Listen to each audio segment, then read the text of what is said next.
యేసుక్రీస్తు నామములో ప్రతిరోజు దేవుని వాగ్దానం అనే కార్యక్రమానికి మిమ్మల్ని అందరినీ ప్రేమతో ఆహ్వానిస్తూ ఉన్నాం. ఎలా ఉన్నారండి? బాగున్నారా? దేవుని కార్యాలు, అద్భుతాలు అనుభవిస్తున్నారా? అనేక మందికి సాక్షులుగా మీరు ఉంటున్నారా? మీ నమ్మకాన్ని బట్టి, మీ విశ్వాసాన్ని బట్టి దేవుడు మీ కొరకు దిగివచ్చి గొప్ప కార్యాలు చేస్తాడు. దేవుని బిడ్డలారా, ఈ విషయాన్ని గమనించండి. నువ్వు దేవుని కొరకు ఎలాగైతే సిద్ధపడతావో ఆయన కార్యాలు చేయటానికి నీ కొరకు ఆయన సిద్ధపడతాడు. దేవునికి స్తోత్రం. మీ జీవితాల్లో, మీ కుటుంబాల్లో అద్భుతాలు, ఆశ్చర్య కార్యాలు చేయాలని ప్రభు ఎంతో ఇష్టపడుతున్నాడు. ఈ రోజు కూడా అద్భుతమైన వాగ్దానం ఇస్తున్నాడు. రండి వాగ్దానం చదువుకుందాం. 2వ దినవృత్తాంతాల గ్రంథము 14వ అధ్యాయము 11వ వచనం. బలము లేని వారికి సహాయము చేయుటకు నీ కన్నా ఎవరూ లేరు. దేవునికి స్తోత్రం. హల్లెలూయా. ఎంత అద్భుతమైన మాట ఈ ఉదయకాల సమయంలో ప్రభు మనకి ఇస్తున్నాడు. బలము లేని వారికి అద్భుతాలు చేయుటకు, సహాయం చేయుటకు నీ కన్నా ఎవరూ లేరు. అవును ప్రియులారా, ఈరోజు ఆయన లాంటి దేవుడు నువ్వెక్కడ కనుగొనలేవు. ఈ భూమి అంతటా వెతికినా జీవం కలిగిన దేవుడు నువ్వు ఎక్కడ కనుగొనలేవు. యేసయ్యలో మాత్రమే జీవం ఉంది, ఆయనలో మాత్రమే సత్యం ఉంది, ఆయనలో మాత్రమే అద్భుతాన్ని, ఆశ్చర్య కార్యాన్ని చూడగలవు. ఇక్కడ అద్భుతమైన మాట ఇస్తున్నాడు.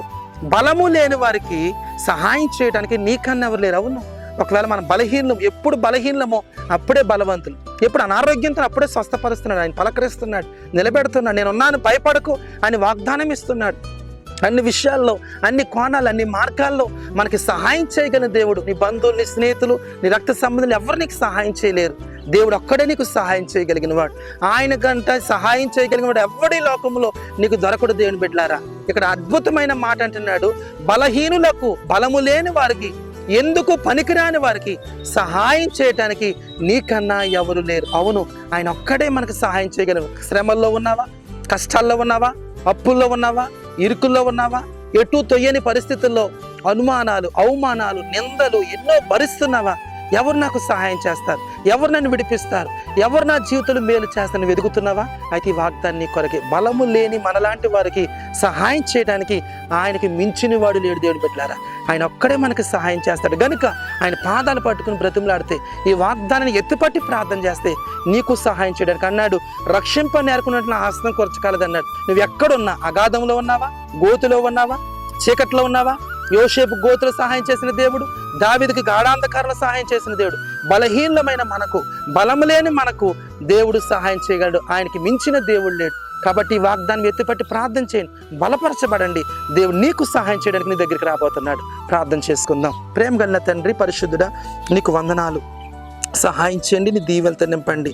బలము లేని వారికి ప్రభువా సహాయము చేయటకు నీకన్నా ఎవ్వరూ లేరని వాగ్దానం చేసావు గనక ప్రభువా, మేము బలహీనలుగా ఉన్నాం, అనారోగ్యంతో ఉన్న శోధనలో, శ్రమల్లో, కష్టాల్లో మాకు ఎవరు సహాయం చేస్తారు, మమ్మల్ని ఎవరు విడిపిస్తారు అని ప్రభు ఆదరణ లేకుండా ఉన్నాం. ప్రభు మీరే మాకు సహాయం చేయండి, మీరే మమ్మల్ని ఆదరించండి, మీరే మమ్మల్ని బలపరచండి. ప్రభు గొప్ప కార్యాలు, ఆశ్చర్యమైన కార్యాలు, మహిమ కలిగిన కార్యాలు ప్రభు మా బిడ్డల జీవితాల్లో మీరు జరిగించమడుగుచున్నాను తండ్రి. ఎంతమంది ఈ వాగ్దానం విని నిజముగా నేను బలహీన ప్రభు, ఎందుకు పనికిరాని వాడిని తండ్రి అని ఏడుస్తూ ఉన్నారు ప్రభు. వారికి సహాయం చేయడానికి మీరు వెళ్తూ ఉన్నారు. ఇప్పుడే వారికి సహాయం దొరుకును గాక, ఒక్కొక్కరికి ఆదరణ దొరుకును గాక. మీరు తోడుగుండి సహాయం చేసి నడిపించి గొప్ప కార్యం చేయమని యేసు నామములో అడుగుచున్నాము తండ్రి. ఆమేన్. హల్లెలూయా. దేవుని బిడ్డలారా, బలము లేని వారికి సహాయం చేయటకు ఆయనకి మించిన దేవుడు లేడు. ఆయన ఒక్కడే సహాయం చేస్తాడు. అలాంటి దేవుడు మీకు, మనకు, మనందరికీ సహాయం చేయను గాక. ఆమేన్. God bless you.